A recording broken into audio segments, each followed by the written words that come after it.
My name is Garbage. Forever will my name be carved into my head. I haunt a world of filth, piss, and blood. Beneath a rotting sky, every morning I rise from the putrid depths of the bay, my spectral carcass filled with foul seawater, and lurching into the shadows, slowly make my way through the trash-strewn streets of the city, invisible to most, an unclear phantom to others, finding my way to that urine-stinking back alley to wait. She made me this way, made my soul ethereal and ghastly, cursed to live this day out over and over for eternity. My existence a loop of time, forever turning. It was she who carved this name across my brow with a sewing needle and black ink.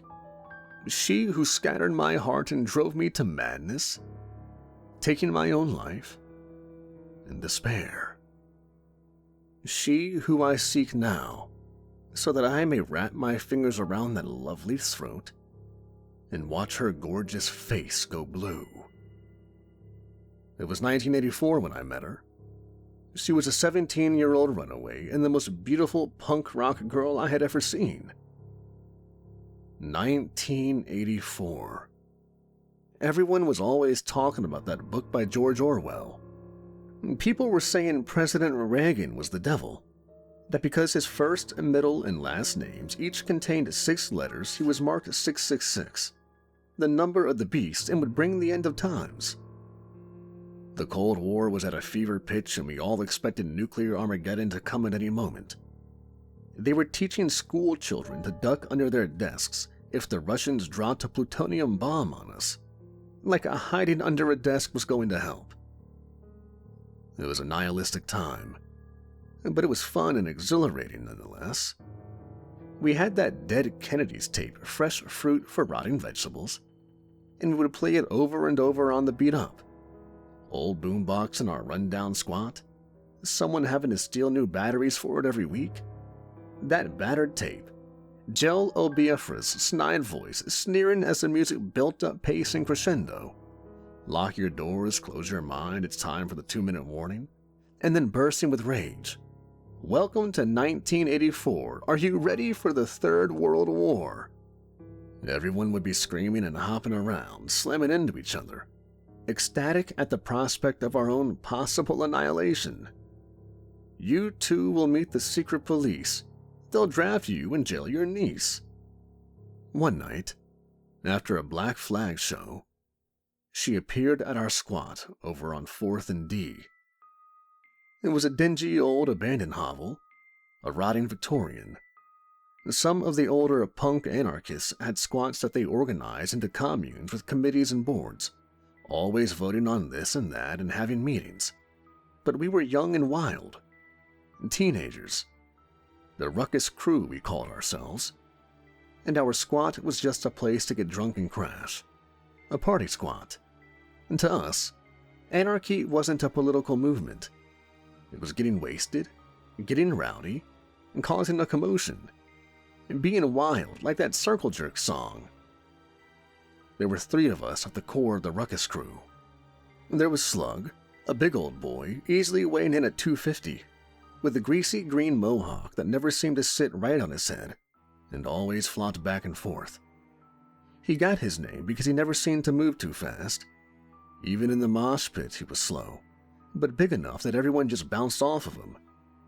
Wolf's Blood, a pale, skinny kid with a bad complexion, a misfits fanatic. He wore his hair in a devil lock, a long black spike that hung down over his face and turned up at his chin, and wore nothing but black clothing adorned with the images of skulls. And then there was me, Garbage. Just a normal, spiky-haired punk in tattered blue jeans, a red flannel shirt tied around my waist, and scuffed combat boots on my feet, looking for a few laughs and a good time. It was our squat. We had found it. That boarded-up old Victorian, and it was me who had spray-painted the circled N on the door, announcing to our punk community that it was an open and running squat. We were best friends. The Three Musketeers. I would yell, "Ruckus," my fist clenched in the air. The Slug would holler, "Rage," holding up a beer. And Wolf's Blood would scream, "Roar," both arms held aloft over his head. That was our thing, and we did it hundreds of times a day. Everyone had to come over to our squad after that Black Flag show, a legendary show with Henry Rollins getting his shorts torn off and continuing on undaunted and naked, howling into the mic. The entire front room of that condemned Victorian was filled with punks. But somehow, from across the room, I saw her, sitting there with a book on her lap and another beside her. Now, I was known as being the bookworm of the crew. I just loved curling up with a good bit of prose. It was a high to me, a way to escape Kafka or Dostoevsky, something dark and foreign. So, seeing her there with those books definitely spurred on my interest. She was in the corner, reading a Bret Easton Ellis novel, Less Than Zero, and I saw that the other book beside her was a sketch pad.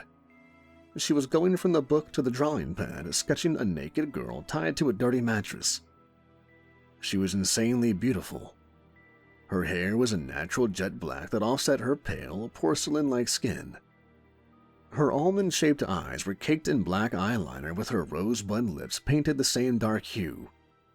She was wearing a bulky leather jacket, metal spikes on the collar and shoulders with her skinny neck, her frail wrists, and torn fishnet stocking-clad legs poking out with 14-eye steel-toed oxblood martens on her feet.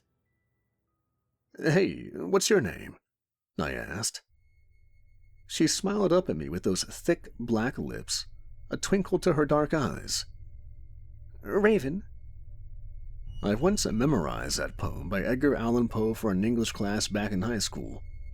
So I said, cool as I can be, "Get thee back into the tempest and the night's Plutonian shore." Her grin grew bigger and she replied, "Take thy beak from out my heart, and take thy form from off my door." Nice. You like that poem, huh? Is that why they call you Raven? No. They call me that because I like to pick at dead things. Huh. Well, I'm garbage. That's pretty obvious. Oh yeah? And what's your story? She cocked her head flirtatiously and, never losing that grin, said, "When my mommy died, my daddy started screwing me. I guess he needed someone to put his dick in, so I ran away. What's yours?" I was shocked at what she said, stunned speechless. I was used to some pretty screwed up shit. I mean, look how we lived. Eating out of garbage cans and sleeping in condemned houses. But something about her glittery eyes and cocksure grin just shook me when those words left her mouth. Then Slug came stumbling over with a beer in his mitt, wrapping a beefy arm around my shoulders and giving me a squeeze.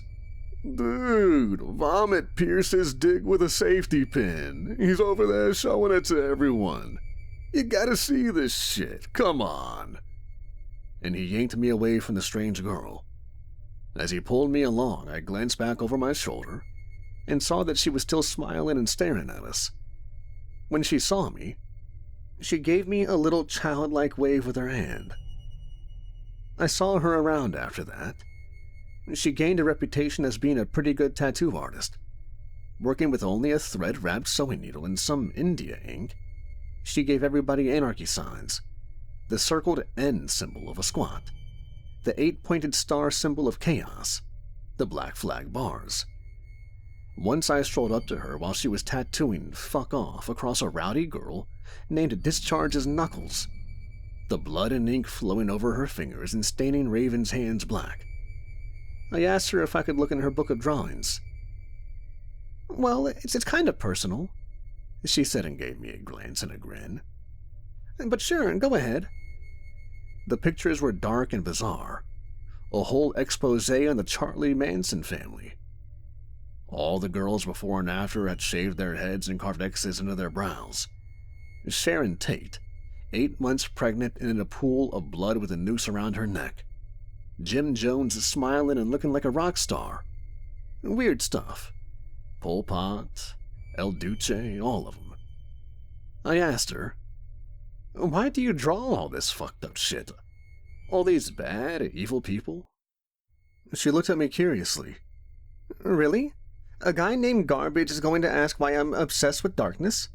Because it's there, that's why. Because there is no denying it. Because looking away is being a coward and lying to yourself. It's a screwed up world, and not to acknowledge it would be to give it more power. I thought you understood that." I nodded my head, marveling over her. I did, I understood. I just wanted to hear you say it. And that was the truth. Because I had understood that. I just needed her to say it before I ever knew I did. The next time I ran into her, I just randomly saw her by the wharf, staring down at a little songbird, a sparrow, that she held cupped in her hands. Seagulls screeched as they circled overhead, and the sun was sinking into the bay. With that amber light falling on her pale skin, she looked even more beautiful than I remembered her. "What you got there?" I asked, striding up beside her. "A little sparrow. It hurt its wing." She held out her hand so that I could inspect the tiny bird.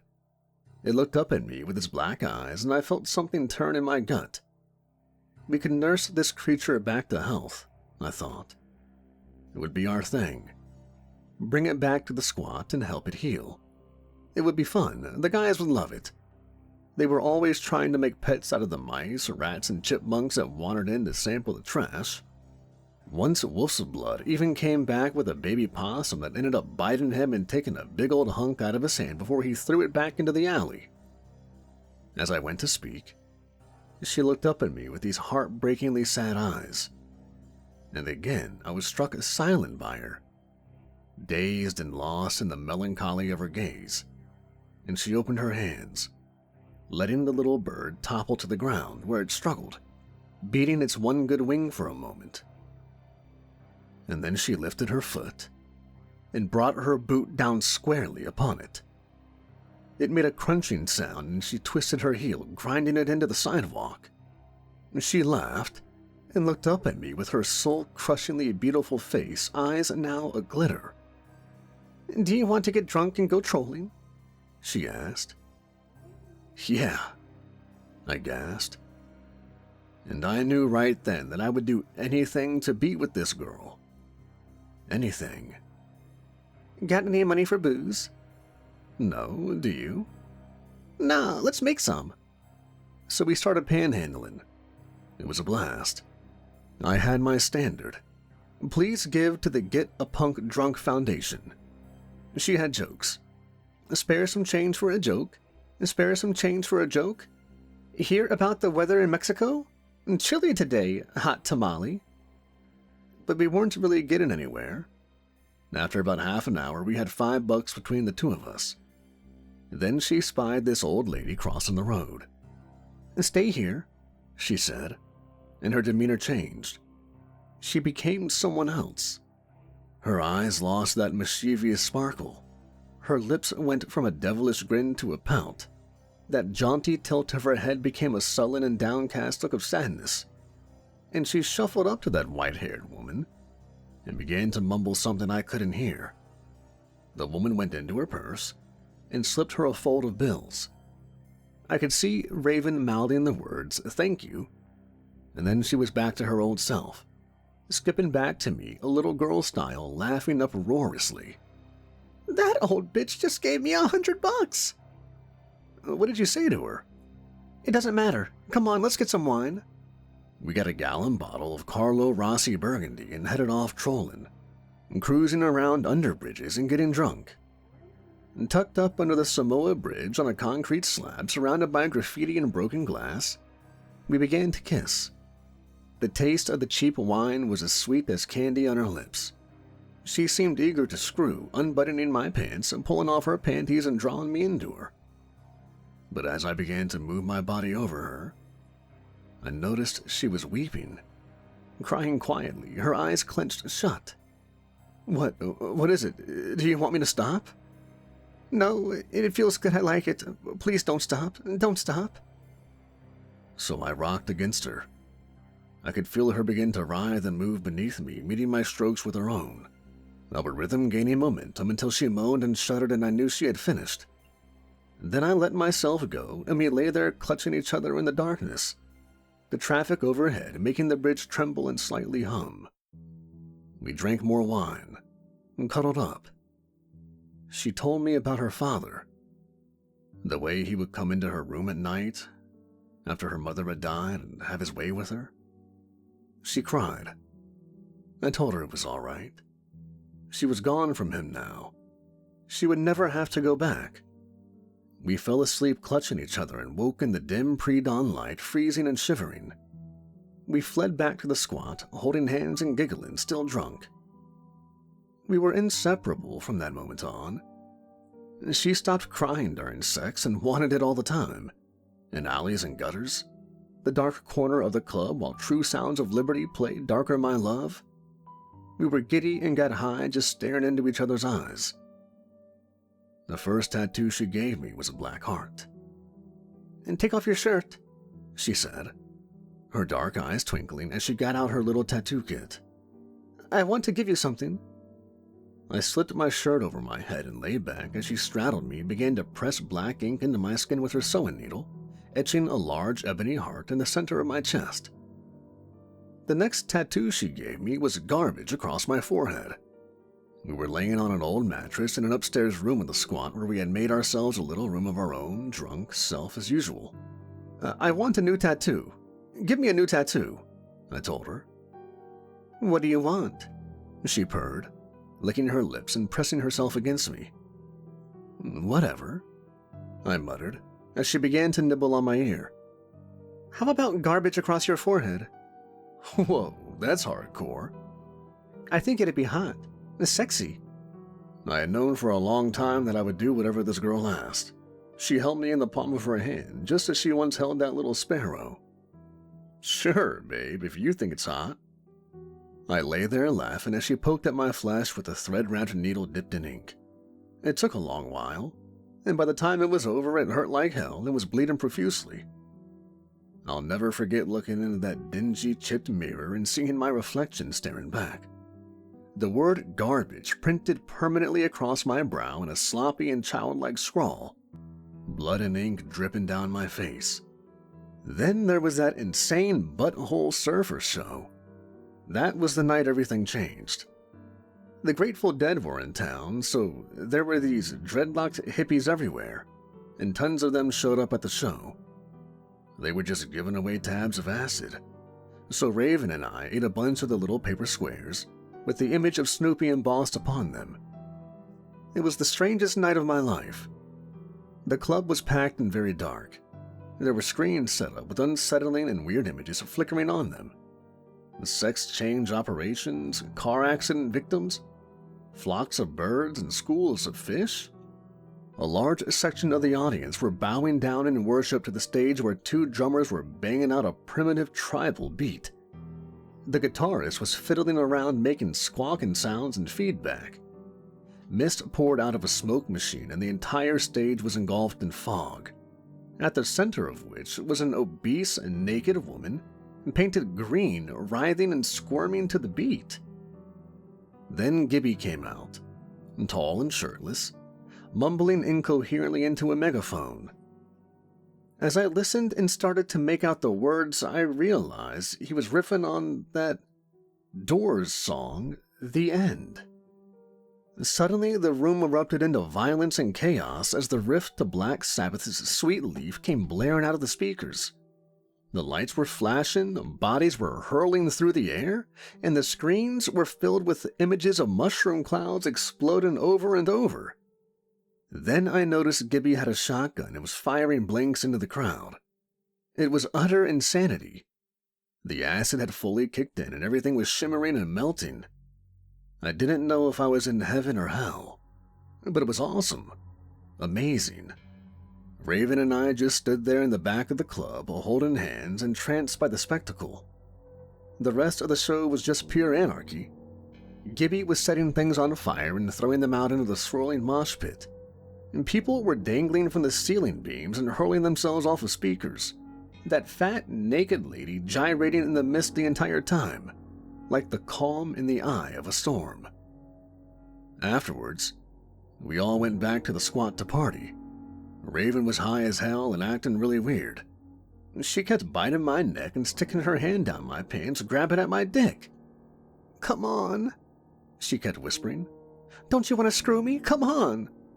I did. Of course I did. But I also wanted to be with my friends.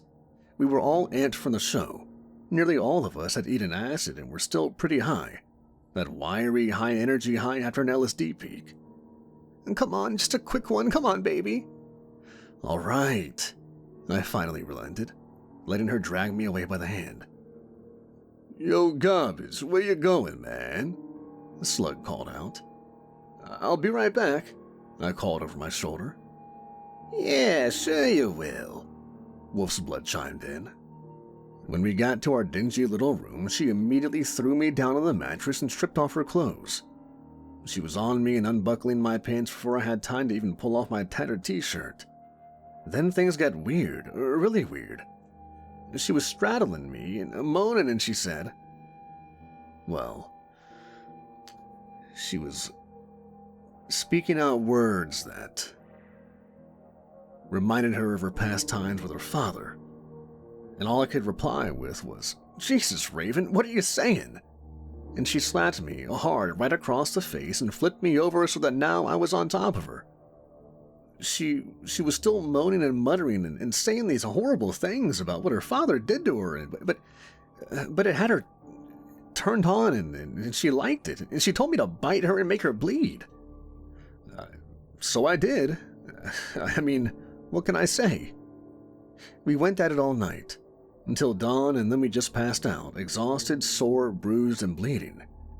When I awoke sometime after noon, spun from the acid and groggy, she was gone. Her pack was gone too, as well as her sketchbook. I went downstairs where the guys were drinking beer and listened to that Dead Kennedys tape.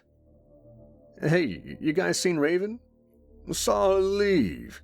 She didn't say a thing," Slug said, slurping the froth off a freshly opened can of Pabst. "Huh. That's weird."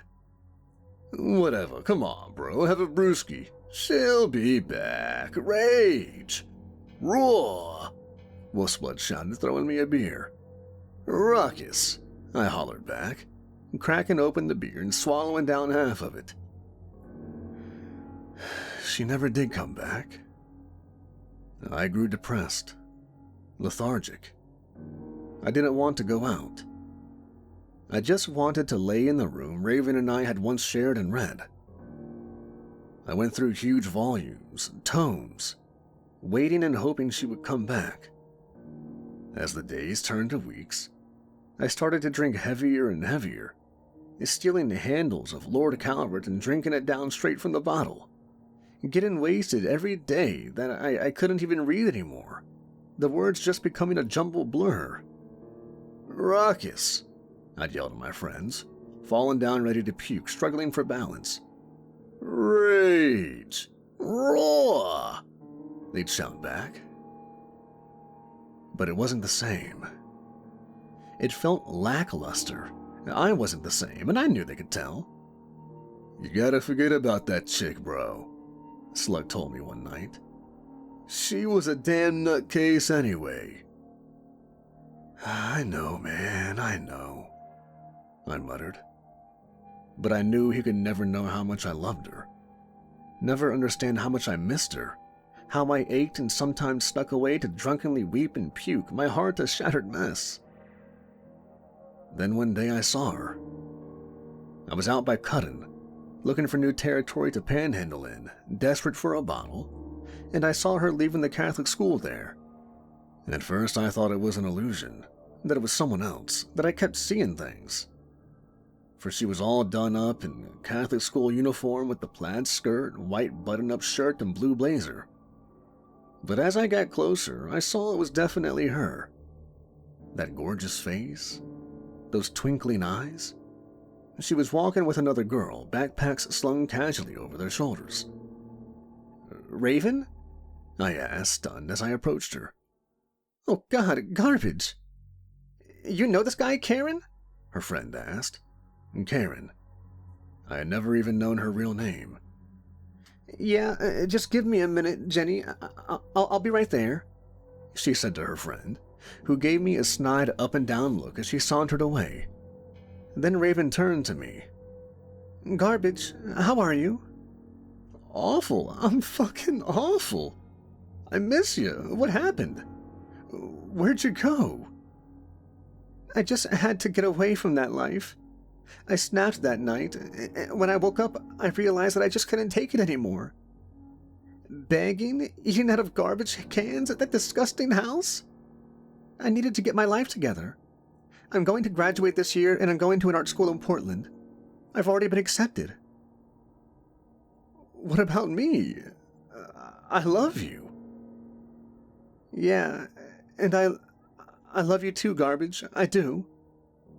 And always will. Our time will always be special to me. I just had to give up that life. I'm back living with my dad, and things are going good now. Things are going good now? You told me what he did to you. Keep it down. Don't make a scene. Maybe it wasn't all him. Maybe I was to blame as well. We worked it all out. Worked it all out? I can't believe what you're saying to me. What he did to you when you were 16 years old. How can you be to blame? Look, Garbage, you've got to calm down. You just don't understand. Understand? No, I don't understand. You told me you loved me and that we would be together forever. I do love you, but I never said we would be together forever.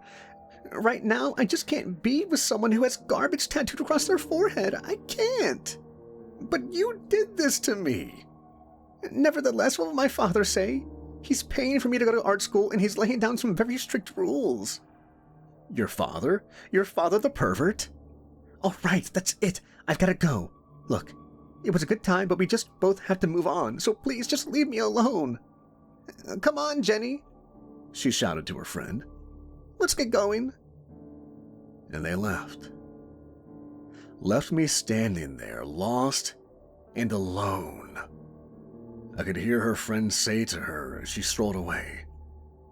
I can't believe you know that guy. He smelled, and the way he was dressed? Gross. And with that garbage written on his head? After that, I began to stalk her. I found out where she lived and spent days by the trash cans in the alley across from her house, drinking and watching. Winter was coming, and the sky was growing dark with black clouds. Clouds that looked like mold, like rot. I saw her father come and go. A smug-looking guy with salt and pepper hair, always dressed in a blue suit. He would get into his BMW every morning and be back at 6 every evening. It was his fault. That sick fuck. This was all his fault. I decided I was going to kill him. There in that piss-stinking alley beneath the rotting sky, I found a rusty crowbar. Not the little things that used to pry off hubcaps, but a big industrial length of heavy metal used to tear down walls and pry apart boards. The door to their house was unlocked, and I just strolled right in, half blacked out drunk. He was asleep on the sofa in front of the TV. He didn't even see it coming. I walked right up behind him, lifted that heavy piece of metal over my head and brought it down on top of his. He made a surprise sound, like, huh? As his skull shattered. Again, I lifted it and swung, blood and bits of brain spraying over me till I was soaked in gore. And again, and again, and again, until there was nothing of his head left but a bloody stump with his tongue lolling out to the side. At first, I thought the screaming was in my head, this loud, piercing cry, but when I turned, I saw it was her, Raven. She was standing there at the bottom of the stairs screaming. When she saw me turn toward her, she ran up the staircase. I followed behind, reaching up to grasp an ankle. She fell with a thud. I climbed up over her, and she was still screaming hysterically, but I wanted to tell her how I had saved her, how she was free now, how I loved her and wanted to be with her forever. but she just wouldn't stop screaming, howling, trying to push me away from her. Somehow I found my hand stained black with her father's blood, wrapped around her neck, squeezing, squeezing, squeezing, until her face went blue and her eyes went still. I lay there atop her on the staircase for a good while, with her father's blood beginning to coagulate and stink. Then I fled, ran and ran through those filthy streets beneath that rotting sky, covered in the stench of death. I had become a monster. I had killed the thing I loved most. The one thing of beauty and truth I had found in this sick, sad world. I ran to the Samoa Bridge. I crawled up onto that graffiti-covered slab of concrete where we had first made love and wept. Wept and wept and wept. Then, after the sun had set, sinking into the bay and blackness obscured that rotting sky, I climbed to the truss of the bridge. Up and up I went into the darkness of night, and when I reached the top, the pinnacle, and could go no further, I threw myself off into the darkness below. In the morning I awoke beneath the waves and water, dead, ethereal. I crawled out, clawed my way to the shore where I lurched into the shadows to find that alley again.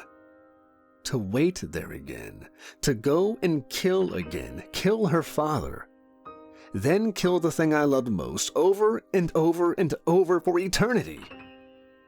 This is my fate, to wrap my blood-soaked fingers around her throat and watch her face go blue before throwing myself into darkness again and again and again. My name is garbage. Forever will my name be carved into my head. I haunt a world of filth, piss, and blood, beneath a rotting sky.